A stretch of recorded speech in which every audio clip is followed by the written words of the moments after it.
Hello my dear ones. आज इस video में बात करने वाली हूँ हेल्थ एंग्जाइटी के बारे में कि किस तरह से हेल्थ एंग्जाइटी धीरे धीरे डेवलप हुई, कैसे उसने ओसीडी का रूप लिया और कैसे उसको रिकवर किया गया। ये वीडियो बहुत ध्यान से देखना है क्योंकि हेल्थ एंग्जाइटी आज बहुत सारे लोगों को ट्रिगर हो रही है। अब हम समझते हैं कि क्या हुआ। अब ये जो लड़का है ये 33 इयर्स का है। अब 33 साल की उम्र में इसको एकदम से एंग्जाइटी बहुत ही ज़्यादा फील होने लगी और एंग्जाइटी भी स्पेसिफिकली अपनी हेल्थ को लेकर। हेल्थ में भी उसको कोई भी बीमारी अगर वो कहीं सुन ले, छोटी से छोटी बीमारी और बड़ी से बड़ी बीमारी, उसको ये वहम होने लग गया कि ये बीमारी मेरे को भी हो सकती है, या कई बार ऐसा लगता है कि ये बीमारी कहीं मुझे ऑलरेडी तो नहीं है, मुझे पता नहीं चल रहा है। इस तरीके से बीमारी उसके लिए एक हवा बन गई। और वो अब इसने डर की वजह से क्या किया, सबसे पहले आदमी गूगल को चेक करना, यूट्यूब को चेक करना, ये सब गलतियां कर लेता है, अपने मन में उससे स्ट्रेस को रखता है। ओवर थिंकिंग चल रही थी, इस तरीके की बहुत सारी इन्फॉर्मेशन गूगल पे पढ़कर और यूट्यूब के ज़रिए कलेक्ट कर ली गई, जिससे कि परेशानी और ज़्यादा बढ़ गई, डर और ज़्यादा बढ़ गया। और जैसे जैसे डर बढ़ता है वैसे वैसे हमारा दिमाग और ज़्यादा नेगेटिव थॉट प्रोसेस हमें देता है और फिर वो कैटास्ट्रॉफिक वे में बिल्कुल चले जाते हैं, यानी कि बुरे से बुरा, और ऐसा लगने लग जाता है कि वो जो अंदर फीलिंग्स आ रही हैं वो रियल फीलिंग्स है।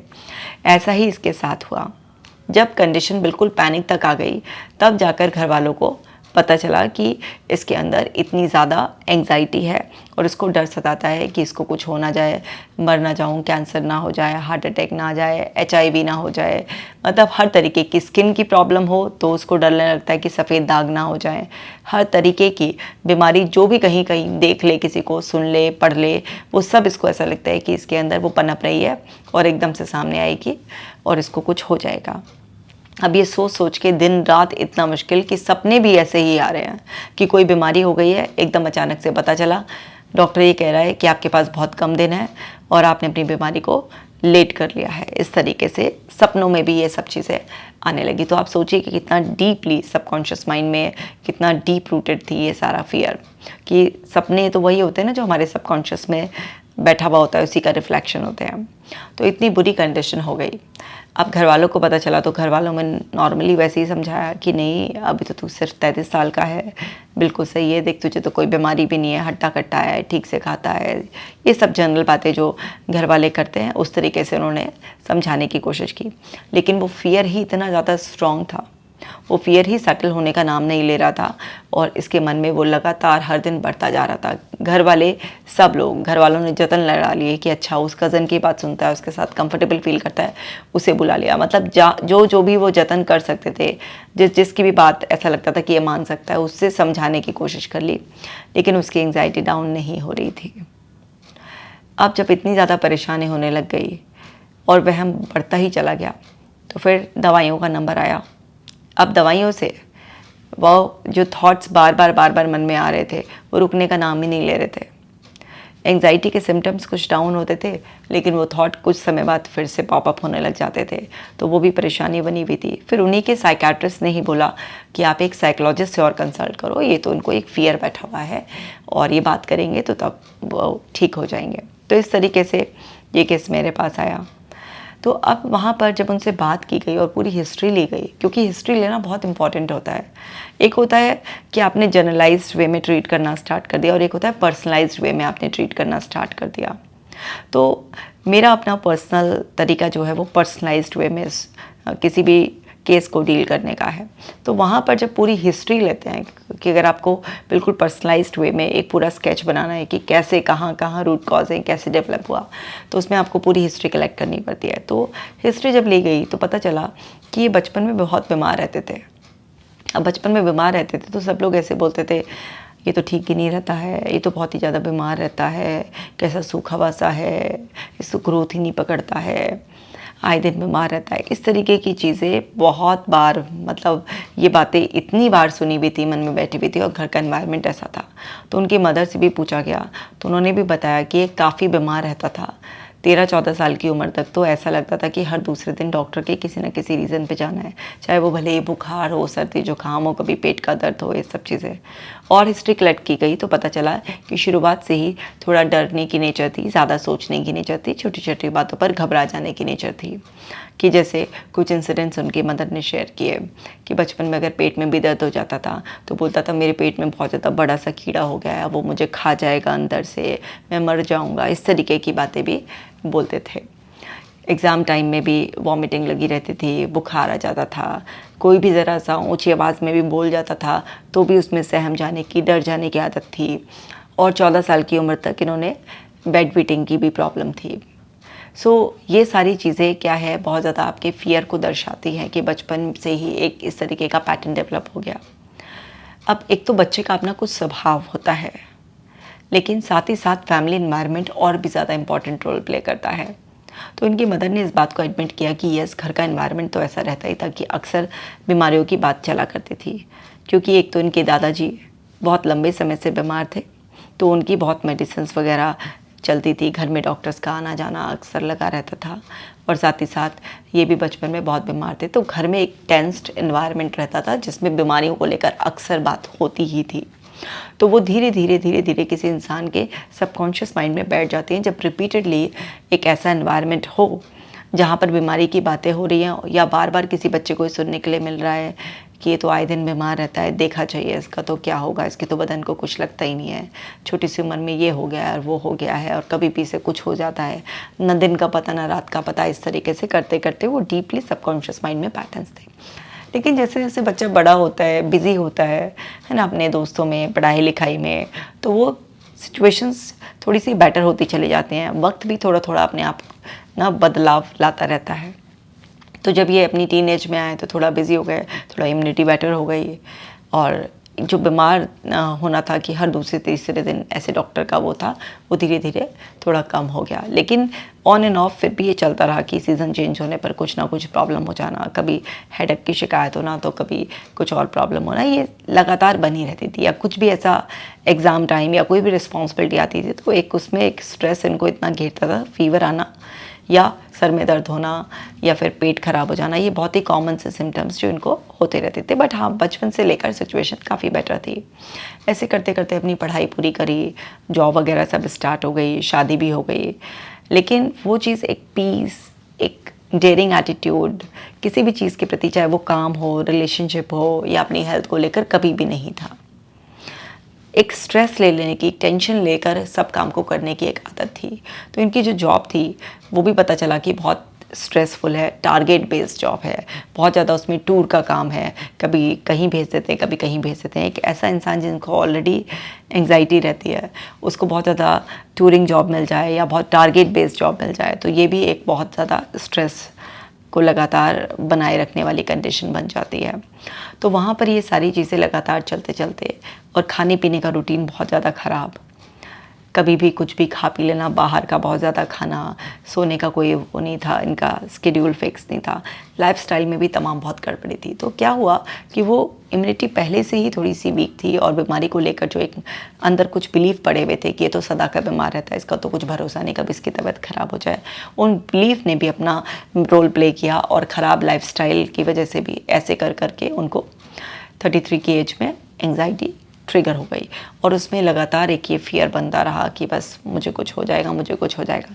अब एक इंसान जिसका इतना ट्रैवलिंग का काम है, जिसका टारगेट बेस्ड जॉब है, इतनी रिस्पॉन्सिबिलिटी है, अब उसको ये डरने लग रहा, अगर मैं घर से बाहर जाऊँगा, अगर मुझे कुछ हो गया तो फिर क्या होगा, वहाँ पे मुझे कौन संभालेगा।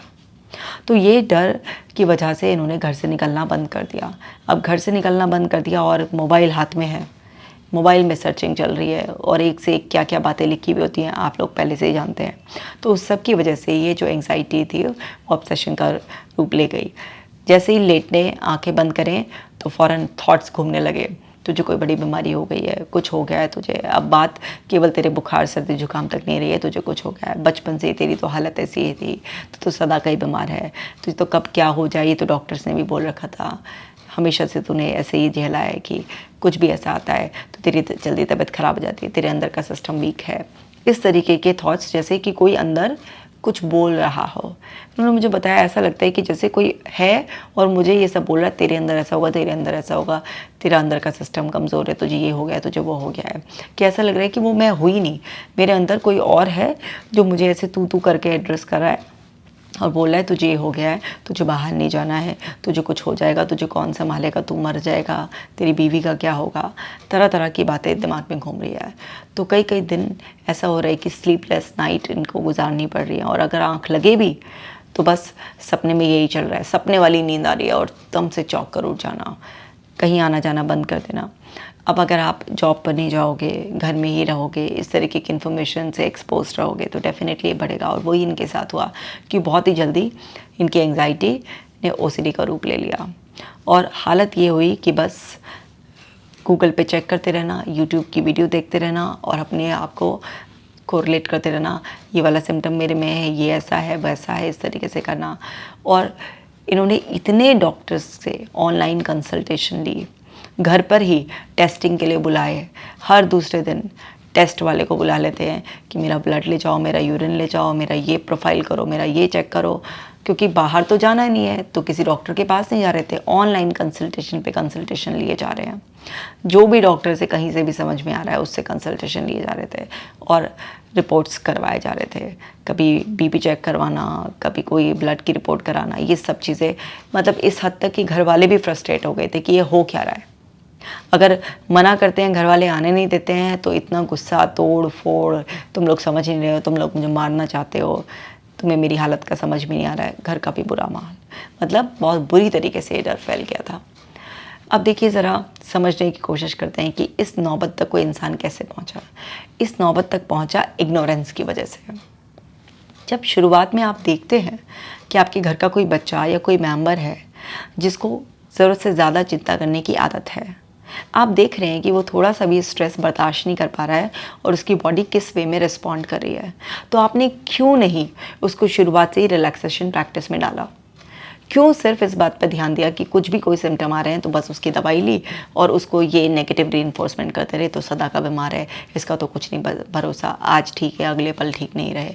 ये सब नेगेटिव रीइंफोर्समेंट करने की बजाय और सिर्फ दवाइयों पर भरोसा करने की बजाय अगर उस बच्चे को शुरुआत से ही अच्छी प्रैक्टिस में डाला जाता, उसके थॉट प्रोसेस पर काम करा जाता कि वरी को कैसे हैंडल करते हैं, कैसे रिलीज़ करते हैं, कैसे अपनी बॉडी को, अपने माइंड को रिलैक्स रखते हैं, अगर इस सब चीज़ों पर ध्यान दिया जाता तो उस बच्चे को अपना वरी मैनेजमेंट आ जाता और बड़े होकर उसको ये सब सफ़र नहीं करना पड़ता।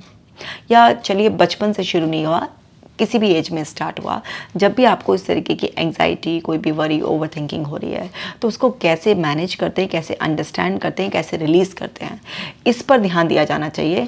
ना कि ये ऐसा मत सोचो, ऐसा तो सभी के दिमाग में आ जाता है, इसमें कौन सी बड़ी बात है, छोड़ दो, भूल जाओ, कुछ नहीं, ठीक हो जाएगा, गोली खा लो, रिलैक्स हो जाओगे।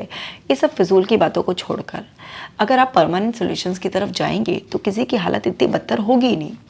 तो यहाँ पर अगर मैं पर्टिकुलरली इस केस की बात करूँ तो यहाँ पर कभी भी इस बात पर कोई ध्यान नहीं दिया गया कि हमारे बच्चे को स्ट्रेस और एंग्जाइटी की प्रॉब्लम है। वो छोटी छोटी बातों से घबरा जाता है, ज़्यादा सोचता है और हम ऊपर से उसका नेगेटिव रीइंफोर्समेंट कर रहे हैं। उसको किसी भी ऐसे स्पोर्ट्स में, किसी भी अच्छी ऐसी प्रैक्टिस में बिल्कुल नहीं डाला गया, उसके थॉट प्रोसेस पर कभी कोई खुलकर बात नहीं की गई, उसको कोई ऑल्टरनेटिव थॉट प्रोसेस नहीं दिया गया, बल्कि उसको इसी तरीके का नेगेटिव रीइंफोर्समेंट मिला। तो जब किसी ने सीखा ही नहीं है अपने आप को मैनेज करना, उसे पता ही नहीं है कि अपने थॉट को कैसे चेंज करते हैं, किस तरीके से अपने आप को रिलैक्स रखते हैं, तो वो पर्सन कैसे अपने आप को मैनेज करना सीखेगा? उसने तो सिर्फ यही सीखा था, सुना था कि वो सदा का बीमार है, इसका तो अगले पल कोई भरोसा नहीं है, उसके दिमाग में तो यही भरा हुआ था। उसको अभी भी जॉब में भी कभी भी कोई ऐसा प्रेशर आता था तो जैसे पहले एग्ज़ाम के टाइम में उसको बुखार आ जाता था या उसको और सिम्टम आते थे, ऐसे ही अभी कभी टारगेट पूरा नहीं हो रहा होता था या कहीं ट्रैवलिंग होती थी तब ऐसा आ जाता था। तो कभी भी अगर आप अपने आप को मैनेज करने की लाइफ स्किल सीखेंगे ही नहीं तो आपको कभी अपनी लाइफ को मैनेज करना आएगा ही नहीं। और इस ट्रेनिंग की एब्सेंस में आप किसी ना किसी एज में इस तरीके से सफ़र करेंगे और ऊपर से लाइफस्टाइल इतना ख़राब है, ना सोने का भरोसा है ढंग से और ना ही आपका जो है ना खाने पीने का कुछ वो है कि अनहेल्दी आप खाए पिए जा रहे हैं और उल्टे सीधे टाइम पर आप सो रहे हैं, इतना आप नेगेटिव सोचते हैं। तो इस तरीके से धीरे धीरे धीरे धीरे कोई भी परेशानी डेवलप होती है। ये अचानक से रातों रात कुछ पैदा नहीं होता किसी के भी अंदर। जब हम पूछते भी हैं कि ये कैसे हुआ तो लोग शुरुआत में ऐसा बोलते हैं कि नहीं ऐसा तो मुझे कुछ याद नहीं पड़ रहा है, मेरे साथ तो ऐसा कुछ नहीं हुआ। लेकिन जब कुछ समय हो जाता है उनके साथ, 5-7 सेशन हो जाते हैं, तब धीरे धीरे धीरे धीरे उनके मन की परतें खुलने शुरू होती हैं और उन्हें समझ में आता है कि इस सब चीज़ों के रूट्स तो पहले से ही उनके अंदर थे। और फिर वो जब परतें खुलनी शुरू होती हैं तो जब पूरा स्केच बनना शुरू हो जाता है कि अच्छा ये इस तरीके से। और सबसे पहले अपने इश्यूज़ को अंडरस्टैंड किया जाता है, अपने अंदर के मेंटल स्ट्रक्चर को, आपके आपकी जो बॉडी है वो किस तरीके से इस तरीके की सिचुएशन में रिस्पॉन्ड करती है, उस सब पैटर्न्स को समझा जाता है। और समझने के बाद जब आप समझ जाते हैं कि अच्छा मेरे साथ ये जो हो रहा है वो क्यों हो रहा है, किस वजह से हो रहा है, और मेरे अंदर ये इस तरीके का स्ट्रक्चर बन चुका है, मेरी बॉडी इस तरीके के रिस्पॉन्सेज देने की आदी हो चुकी है और मुझे ये सब चीज़ें चेंज करनी होंगी, तभी ये चीज़ जाकर रुकेगी। ये जस्ट एक हाइपोथेटिकल वरी है, जस्ट अजम्पशंस हैं, इनका रियलिटी से कोई कनेक्शन नहीं है। क्योंकि इतनी बार रिपोर्ट्स हो गई हैं, आपकी रिपोर्ट्स नॉर्मल आ रही हैं, कोई डॉक्टर आपको खास कोई रिपोर्ट्स नहीं रिकमेंड करें कि आगे आप ये टेस्ट कराइए, वो टेस्ट कराइए। आपकी सारी रिपोर्ट्स को ये वो देख कर ओके कर रहे हैं, बोल रहे हैं आपने ऑलरेडी इतनी रिपोर्ट्स करा रखी हैं, कुछ नहीं है, आप बिल्कुल हेल्दी हैं, ये जस्ट आपकी एंग्जाइटी है, वरी है। सब डॉक्टर्स इस तरीके से समझाने की कोशिश कर रहे हैं। तो हमें धीरे धीरे समझ में आने लग जाता है कि ये जो हमारे अंदर इतनी तेज़ी से जो चिंता पैदा हो रही है और हमें सारे लक्षण अपने अंदर महसूस हो रहे हैं, या हमारी बॉडी इस तरीके से पैनिक में जा रही है, रिएक्टिव हो रही है बहुत ज़्यादा, तो धीरे धीरे अंडरस्टैंड कर कर, अच्छी आदतों को अपनाकर कुछ महीनों में आप इस लायक होते हैं जहाँ पर आप अपनी इस कंडीशन को संभाल पाते हैं। और जब आप पैनिक से बाहर आते हैं, अपनी अवेयरनेस को बढ़ा लेते हैं और सब चीज़ें लाइफस्टाइल वगैरह सब करेक्ट होने लगते हैं, तो फिर कुछ महीनों में जाकर आप जब नॉर्मल होने लगते हैं, इस स्टेट में आ जाते हैं कि यस अब आप और चीज़ों को समझने और टेक्निक्स को सीखने के लायक हैं, तो फिर आपको वो ट्रेनिंग दी जाती है जिसमें कि आपको ये सब चीज़ें सिखाई जाती है। क्योंकि सिचुएशंस तो लाइफ में कभी ना कभी ऐसी आएंगी ना जो स्ट्रेसफुल हो सकती हैं, लेकिन आपको कैसे हैंडल करना है, कैसे रिस्पॉन्स देना है उसको, किस तरीके से बिजी होने के बाद भी अपने लाइफस्टाइल को अच्छा रखना है, ये सारी चीज़ें ट्रेनिंग दी जाती है। आपके जो पर्सनल इश्यूज़ होते हैं उन्हें एड्रेस किया जाता है, जो कुछ स्पेसिफिक सिचुएशंस होती हैं उनको कैसे डील किया जाता है, उसकी पूरी नॉलेज ट्रेनिंग दी जाती है अलग अलग थेरेपीज़ के ज़रिए। तो इस तरीके से धीरे धीरे कुछ महीने जब आप अपने थेरेपिस्ट के साथ बिताते हैं तो आप ट्रेन हो जाते हैं। और एक बार आपके ब्रेन को किसी भी चीज़ के लिए ट्रेन कर दिया जाए तो फिर वो उस ट्रेनिंग का इस्तेमाल कर कर आगे अपने आप ही उन सिचुएशंस को हैंडल कर लेता है, क्योंकि उसको उन सिचुएशंस को हैंडल करने की आदत हो जाती है। क्योंकि कोई भी ट्रेनिंग का क्या मतलब है कि आपका अंदर एक पैटर्न डेवलप कर लिया कि इन फ्यूचर अगर ये या इससे कोई मिलती जुलती सिचुएशन आए तो आपको किन स्किल्स को यूज़ करके उसे हैंडल करना है। क्योंकि कोई भी आपकी लाइफ में सिचुएशंस बनने से नहीं रोक सकता, सिचुएशंस तो बनती रहेंगी, लोगों के जो भी रिस्पॉन्सेज होंगे आसपास, जिस भी तरीके से आपका एनवायरनमेंट होगा आपके फुल कंट्रोल में नहीं है, लेकिन मैनेज कैसे करना है, कैसे रिस्पॉन्स देना है, कब एक्शन लेना है, कब रिएक्शन देना है, सब चीज़ें आपको सिखाई जाती हैं। तो इनिशियली जब इतनी बदतर हालत हो जाती है तो उसमें हिप्नोथेरेपी हेल्प करती है आपके उन सिम्टम्स को कंट्रोल करने के लिए, आपके सबकॉन्शियस में मैसेजेस फीड करने के लिए कि आप सेफ़ हैं, आपको हेल्थ इशू नहीं है, आपकी बॉडी इतनी वाइज है कि अगर वास्तव में कोई अंदर गड़बड़ी होगी तो वो अपने आप ही उस चीज़ के कोई ट्रू सिग्नल देगी, आपको उसके लिए सोचने की ज़रूरत नहीं पड़ेगी। तो वहाँ पर धीरे धीरे जब हिप्नोसिस की मदद से आपको पैनिक स्टेट से बाहर लाया जाता है, तब CBT, RP, NLP, DBT और बाकी थेरेपीज से आपको जो है ना अलग अलग आपका माइंड को ट्रेनिंग दी जाती है और आपके पैटर्न्स चेंज किए जाते हैं। तो इसमें पेशेंस रखने की ज़रूरत है। अब ऐसा नहीं होता कि आपकी मान लीजिए कुछ महीनों की, सालों की प्रॉब्लम है और आप ये सोचें कि फर्स्ट सेशन में आप अपने थेरेपिस्ट से मिले और बस उसी दिन आपका थेरेपिस्ट आपकी बात भी सुन ले, आपका थेरेपिस्ट आपको कुछ ऐसा जादू से कुछ छड़ी भी घुमा दे आपके ऊपर कि आपकी 10 साल की, 15 साल की, 20 साल की प्रॉब्लम भी एकदम से ठीक हो जाए। तो ऐसा इम्पॉसिबल होता है। आपको ये समझना है कि अगर आप किसी भी साइकोलॉजिकल ट्रेनिंग में जाते हैं तो वो टाइम टेकिंग होती है, उसमें समय लगता है।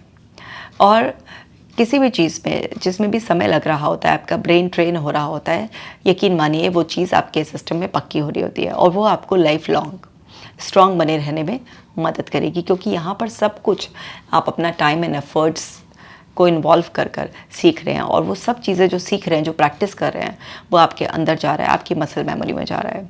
और जो भी चीज़ आपके अंदर सिस्टम में इतना डीपली चली जाती है वो ऑटोमेटिकली आपको प्रोटेक्ट करना स्टार्ट कर देती है, आपकी ज़िंदगी आसान बनाना शुरू कर देती है। सो इतनी बदतर से बदतर कंडीशन को भी कंट्रोल किया जा सकता है, लेकिन पेशेंस इज़ द की। जो भी इंसान पेशेंस नहीं रखेगा, सोचेगा कि एक ही बार में कुछ जादू से हो जाए, तो वो कभी ठीक नहीं हो सकता। और इस सब के ट्रीटमेंट में योगा की बहुत इम्पोर्टेंस है। कुछ ऐसे आसन प्राणायाम है जो बहुत जल्दी हमारे बॉडी एंड माइंड के कोऑर्डिनेशन को ठीक करते हैं। आपका डाइट का बहुत इंपॉर्टेंट है, आपकी लाइफस्टाइल के लिए कुछ हैबिट्स को प्रैक्टिस करना बहुत ज़्यादा इंपॉर्टेंट होता है। और साथ के साथ ऑफ कोर्स सबसे इम्पॉर्टेंट जो अपने माइंड को रीसेट करना है, जो कॉग्निटिव रीस्ट्रक्चरिंग होती है, न्यूरोप्लास्टिसिटी, उसकी जो टेक्निक्स होती हैं वो मोस्ट इम्पॉर्टेंट होती हैं। तो अलग अलग थेरेपीज से आप ये सब चीज़ें ठीक कर सकते हैं। तो इस वीडियो से हमने क्या सीखा कि हमें पहले तो इनिशियल सिम्टम्स जैसी कुछ दिखाई दें तो वहीं पर ही रोक देना होता है उन्हें, ताकि ये नौबत ना आ जाए। फिर अगर नौबत आ भी गई है तो ये सोच के लेवल की प्रॉब्लम है, तो फिर जो सोच बदलना जानते हैं उन्हीं एक्सपर्ट्स से मिलना चाहिए। इसके अलावा पेशेंस रखना चाहिए, क्योंकि ना कंडीशन एक दिन में ऐसी हुई है और ना एक दिन में वो रिवर्स होगी। अगर इन बातों का आप ध्यान रखते हैं तो आपका ठीक होना बिल्कुल तय है। इस वीडियो को सभी लोगों के साथ ज़रूर शेयर कीजिएगा, क्योंकि अवेयरनेस की आज भी बहुत ज़्यादा ज़रूरत है। आपका एक शेयर किसी की ज़िंदगी बचा सकता है। मैं मिलूंगी आपसे नेक्स्ट वीडियो में। आप अपना खास ख्याल रखिएगा।